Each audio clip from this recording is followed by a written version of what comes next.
And welcome to King 5 Plus. I'm Greg Copeland. This is The Week, a look at what made headlines in our region, along with your weekend forecast. First up, a hard-fought race for Seattle mayor finally came to a close. Bruce Harrell officially conceded to Katie Wilson on Thursday. Wilson pulled off a comeback win after being down 8 points on election night. We're hearing directly from the candidates about what comes next. Sebastian Robertson was there as Bruce Harrell outlined the transition ahead. But we're going to begin with Bridget Chavez with a look at how the youth vote helped power Katie Wilson to victory. This ballot box behind me here at Seattle Central College recorded the highest number of votes on election day. Now, Wilson's vote was fueled by the young vote, and that's what really helped push her to victory. To all of the people of Seattle, this is your city. And I am delighted, beyond delighted, to be your next mayor. With that, Katie Wilson joins a long list of challengers who've ousted Seattle mayors. No one has been re-elected into a second term since 2006. I sensed that the people of Seattle and its government were out of step, that voters were in search of a new direction. Declaring victory to a room full of supporters and press, Wilson said her win took many by surprise. Because no one saw us coming. No one saw us coming. King County Elections says this drop box recorded 8,642 ballots on Election Day, the highest turnout anywhere in the city. I'm excited for new changes in Seattle. That wave delivered for Katie Wilson, who leaned heavily on younger and first-time voters. From what I heard, she's from New York. She sounds like somebody who knows her stuff. I just hope she can live up to it. They're ready for something new. Wilson calls herself a democratic socialist and says new progressive taxes will likely be part of her administration's approach. I do think that we will need to pursue new progressive revenue in order to fund our priorities and make sure that we're delivering services to the people of Seattle. Wilson says she plans to be a mayor for everyone, including Harrell voters. Elections officials say about 3,500 people did not vote in the race for mayor. They left the category blank. That's just over 1% of the total votes. I would imagine that there are people who were not thrilled with Mayor Harrell's leadership, but maybe also got the very loud message about my inexperience. And so maybe just didn't feel like they wanted to vote for either of us. So to them, I would say, well, you got to give me a chance now, and I hope I can prove to you that I'm up to the job. Wilson says that she plans to release more information about the transition and her new administration sometime next week. We'll be sure to bring you those updates as soon as we get them. Reporting live in Seattle, Bridget Chavez, King 5 News. After days of tightening returns, Mayor Bruce Harrell is conceding, saying he's trailing too far to catch up. I just spoke with Mayor-elect Katie Wilson to congratulate her on a hard-fought victory. Harrell now becomes the fourth single-term mayor since 2009. People in Seattle don't seem to be set on a particular path. Every one of these elections has different issues in it that can matter. This environment is completely different now than it was 8 years ago or 12 years ago. We had the most diverse executive team. During his 45-minute address to supporters, Harrell ran through a list of what he considers his greatest accomplishments. Those include rebuilding police staffing levels to numbers Seattle hasn't seen since the 90s and investing more than $1 billion in affordable housing. But this morning, the mayor seemed to agree with political analysts that the lead is insurmountable. He says he called Katie Wilson and congratulated her on her victory. So I feel very good about that conversation. And I feel very good about the future for this country and this city still. That is the attitude we have to have, and I hope that everyone that can hear the sound of my voice feels the same. Supporters of Harrell say despite the loss, there's still hopeful for the future. This one went right down to the wire. It was so up and down, and it just feels like there's new energy coming in. Election results won't be certified until the end of the month. And when asked, Harrell did not explicitly rule out a recount. While this is a close race, it is not close enough to automatically trigger a state-funded recount. It is possible Harrell's team could request one, but if that happens, they'd be on the hook to pay for it. In Seattle, Sebastian Robertson, King 5 News. Well, the Port of Seattle is claiming victory after a state board struck down the city's plan to build housing near T-Mobile Park. The port has been fighting this plan from the beginning. King 5's Christian Balderas explains what happens next. The legal fight is not over. The city has a pending lawsuit in King County Superior Court. The city attorney tells me that at this point he's unsure how this decision by the state board will impact that case. There is little housing in Seattle's industrial Soto neighborhood, and it may stay that way.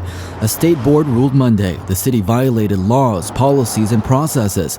The decision cites Seattle's own rules, stating there should be no reclassification of industrial land to a non-industrial land use category, except as part of a major update to the comprehensive plan. This is the latest in a months-long battle over whether the city can turn 2 blocks south of T-Mobile Park into housing. The plan was controversial from the start. Most of the land is owned by a wealthy investor. Let's talk plainly about what this is really about. Billionaire hedge fund manager bought a bunch of property that had certain zoning attached to it, and he thinks he gets to change the rules to his own benefit. Council President Sarah Nelson championed the plan. Why now? Because our housing affordability crisis keeps getting worse and worse and worse. People are leaving town because they can't afford to live or work here. That's why. But now she's been voted out, leaving one less supportive voice on the already split council. Councilmember Bob Kettle sided with the Port of Seattle, which argued housing would clog freight corridors. Once you start jamming that up, then that creates delays. Delays cost money. That reduces the efficiency of the port. Now Seattle has until May of next year to correct the violations and potentially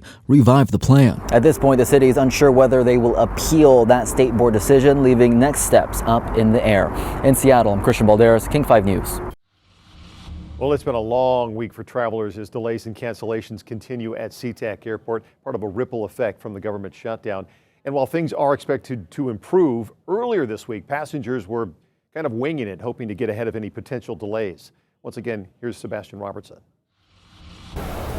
Yeah, here at SeaTac, things are moving along nicely, but with so much going on in the world, I spoke to several people who say they're not messing around. They know what could be coming, so they chose to get here nice and early. 5 hours early. There will be no last-minute dash to the gate for the Shorter family of Palm Springs. We just found out we couldn't check in because we're not within the 4-hour window. Turns out they're in good company. Our flight doesn't leave till 4:45, so we got here. We can't check our bags until 4 hours before our flight. So you would think they would have had adjusted that. Or just be thankful that we're here early. Due to the government shutdown, now the longest in the nation's history, the FAA ordered reductions at 40 major airports due to air traffic control staffing shortages. SeaTac is one of those airports. That's very upsetting sometimes because there's people who are struggling and, living paycheck to paycheck, right? And then, like, if everything is shut down, they're not getting paid. As of mid-afternoon Monday, SEA Airport saw 120 delays, 57 cancellations, according to the website FlightAware. This as TSA agents continue working without pay. I was a boss for a long time, and I could never ask my employees to work for free. Many airports across the country are reporting long security wait times, while officials at SeaTac report, quote, normal operations with no significant delays. I just go with the flow every day, something new, something different, something, I just take it one day at a time. And as politicians predict the end of the shutdown is around the corner, those hoping to fly have no choice but to wait it out. And if you have the time and if it makes you feel better, sure, get here early, but that's not necessarily what the airport is recommending. They're still sticking by that old standard, 2 hours before domestic flights, 3 hours before international flights. Hey, everyone. In SeaTac, Sebastian Robertson, King 5 News. Well, earlier this week, police made a grim discovery in downtown Everett, a missing landlord's body in a downtown alley a day after he had vanished. Detectives quickly took somebody into custody, and that murder suspect then faced a judge. King 5's Natalie Swaby tells us what unfolded in the courtroom. We're withholding his name until prosecutors file charges. The defense insists their client is innocent in this case that's gripped the community tonight. The search for landlord Daniel Litton started on Grand Avenue. What began as a missing persons case turned into a murder investigation. I would like to know why. I think that's a lot of question on a lot of people's mind is why. Why would anyone kill the 71-year-old? Today, the man detectives believe is responsible faced a judge for the first time. It appears that this was a murder with no apparent motive or provocation. It didn't seem like it was necessarily a random act of violence. It seemed like it's somebody with a deep personal grudge. On November 5th, Russ Harris, who worked for Litton, says they spent part of the day remodeling one of his rental units. He said he was going to go fix the toilet at a tenant's property, and that was the last we heard. Friends plastered the city with missing posters. A day after Litton vanished, someone found his body wrapped in a blanket and duct tape. It was about a block up the road in an alley. Defendant stabbed his landlord multiple times in the neck, broke his ribs, broke his nose, and badly beat him, and left the alleged victim in a snowboard bag in an alley on video. Tuesday night, Everett police arrested a man living in one of Litton's Grand Avenue properties.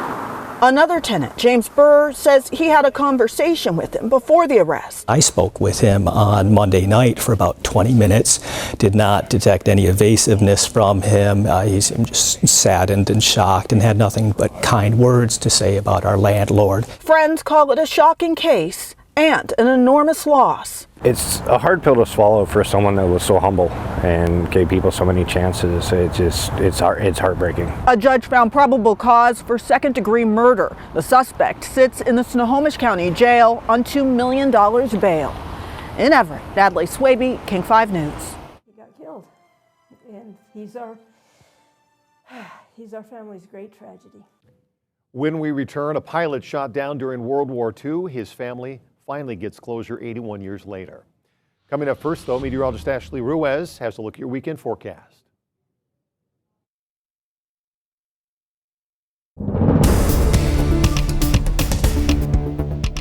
Welcome to the weekend. I'm meteorologist Ashley Ruiz with a look at your forecast. After a pretty soggy week, we had record high temperatures last Sunday, and then we had a mix of sun and clouds and cooler temperatures, and then the rain returned. And it really made a comeback, especially on Friday when we had over an inch of rain and counting over the Puget Sound region. Bellingham, Olympia, not as much, but I wanted to show you where we are in terms of where we should be so far this month. We are above normal for our rain totals, and this is not including Friday's rain. Our yearly deficit, however, still on the poor side, but we're getting there. That's why we have drought conditions still over the area, but baby steps. And over the next 7 days, we're going to get more beneficial rain, but you see very high totals over the mountains and the coast, which, yes, that's typical, but this is the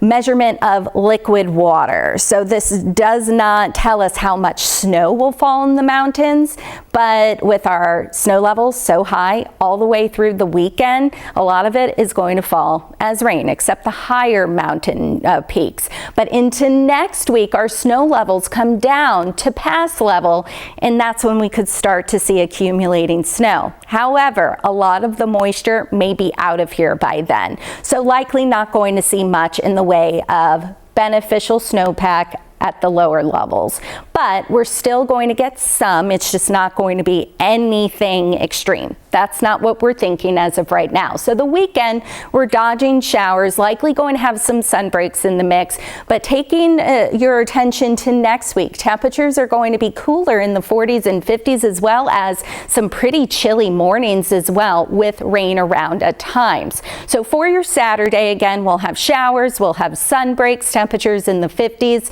low and mid 50s, definitely warmer than where we were on Friday in the 40s and 50s. But here's a look at the futurecast, showing you how the rain from Friday is going to taper off to showers into Saturday, but still not completely dry. It's just our rain coverage is not going to be as widespread. Same into our Sunday, so you see not completely dry, but the best chance for rain and accumulating rain and more steady rain will be closer to the coast, but then we'll have rain around at times. Monday into Tuesday, you see how it kind of tapers off a little bit, still a little bit of moisture in place. Now, by the middle half of next week, so Wednesday, Thursday, and into Friday, still some Uncertainties of whether or not we're going to be wet or dry. It's all dependent on what happens with the system that's going to be looming offshore Wednesday and Thursday. If it moves more to the south, then we're going to be on the drier side of things. But if it moves closer to the PNW, then we'll have a wetter forecast.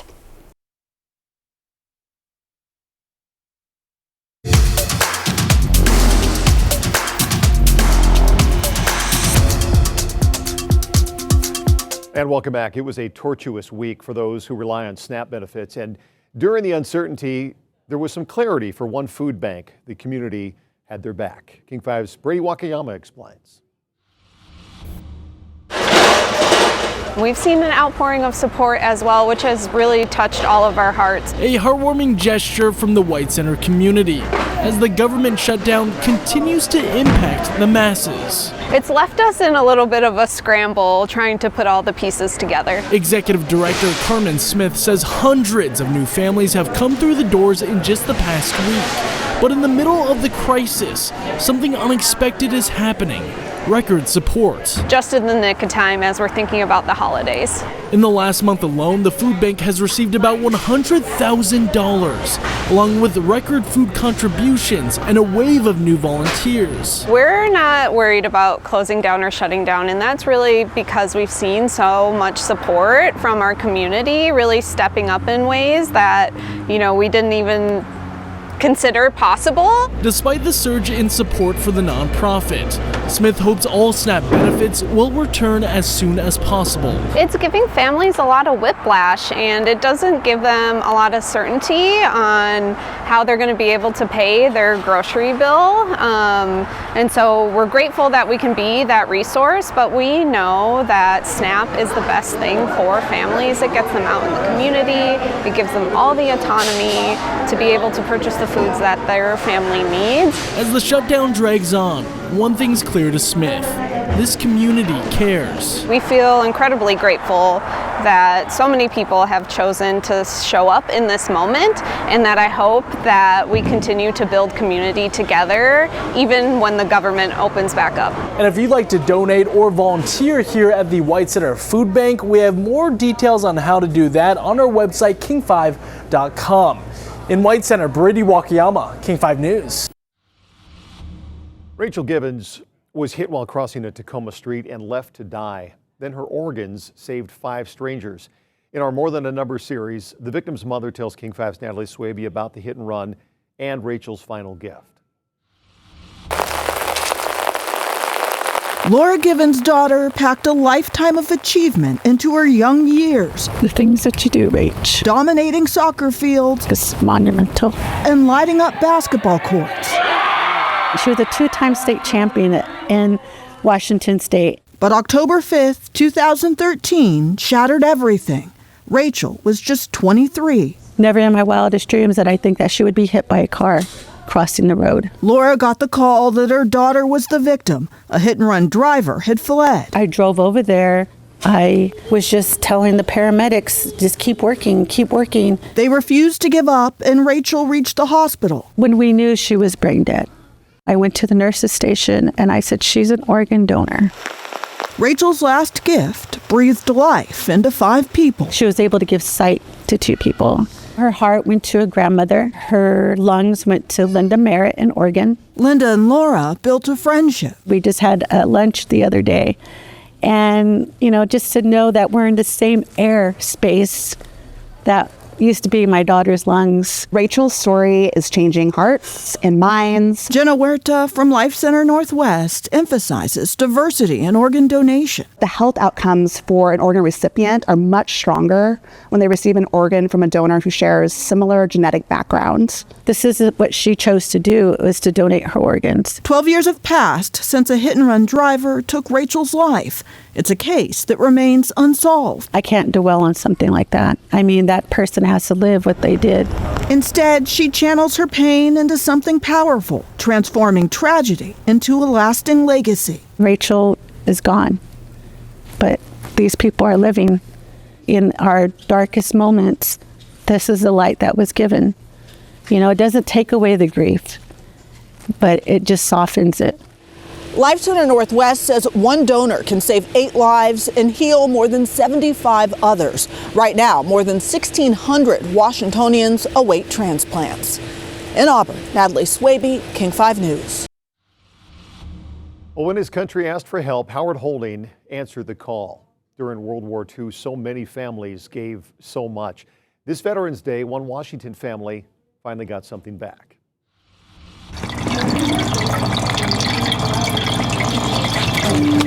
Okay, so this is service aboard the Enterprise, which I think is a special one because the Enterprise was such a great carrier in World War II and accomplished so much in the Pacific Theater. But of course, the most poignant of them all would be the Purple Heart. You don't get the Purple Heart unless you're killed in action or wounded in action. Terry Trick never knew her Uncle Howard. There's tons and tons of pictures in here of Howard growing up and Howard when he was a kid and even when he was a baby. But she knows a lot about him. This is Howard Holding, and his mother, Ida Holding. My brother at 1.5 years. But these are my favorites because they are pictures of him and his family the last time he was home. And he was just about ready to ship out. So it was his last leave before he got on the Enterprise. That was Thanksgiving, 1943.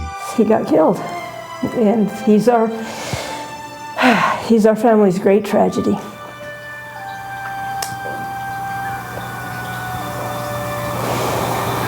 According to the National World War II Museum, more than 418,000 Americans were killed during World War II. Nearly 72,000, 17%, are still unaccounted for. Terry's uncle was among them until just recently, when science finally provided some answers. Howard Holding was born in 1922 in Salt Lake City. At the age of 20, he enlisted in the Naval Reserves. After his commission and flight school the following year, he was assigned to Fighter Squadron 20. There's the squadron. There's the squadron right there. Well, his squadron was called the Jokers.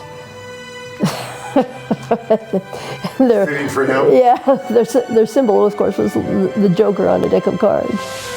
I understand he had a great sense of humor and liked to play jokes on my grandmother and my mother. Holding was stationed aboard the aircraft carrier Enterprise. He spent some time in Hawaii before shipping out. This is him playing the saxophone in Pearl Harbor when he was stationed there. But in the summer of 1944, Holding's stage became the Pacific Theater, where he saw plenty of action from the seat of his Hellcat fighter. His final mission came on September 6th over Yap, an island now part of Micronesia, a Japanese stronghold at the time. He was in a 3-plane formation doing recon, not expecting any resistance, and then came the anti-aircraft fire. Another pilot nearby wrote a letter to Holding's mother detailing what happened next. As I pulled out of my dive, I looked back to see how the rest of the boys were faring. To my dismay, I noticed 2 planes crazily twisting downward vertically. Of course, each plane hit the island with a terrific force and immediately exploded. Word was sent home via telegram. Holding was missing in action. My Uncle Howard, Ensign Howard Holding, Ensign Joseph Cox, and Lieutenant Harry Brown. They all lost their lives that same morning. It wasn't until after the war was over that this crash site that I went to was Howard's, and that this is parts of Howard's plane here. that military investigators recovered 4 sets of remains from the island. After some time in storage, the remains eventually made their way to the Philippines. All 4 were buried at the Manila American Cemetery as unknowns in 1950. And that's where they would rest for 70 years, until the military exhumed the remains for DNA testing in 2020. And I got a call that said, are you Terry Trick? The man on the other end was Pat Ranfrance. He'd been searching for his own uncle's plane on Yap. That's how he came across Howard's story. Pat said, you really need to send your DNA to the Navy. And I said, why? They're never going to recover Howard. And he said, you still should send your DNA to the Navy just in case. She did. And then Terry waited. not really expecting much as the years passed. I know DNA lasts forever, but I was still wondering if they needed some more or what was going to happen. And it's a good thing that I had done that, because in June, they finally made the identification.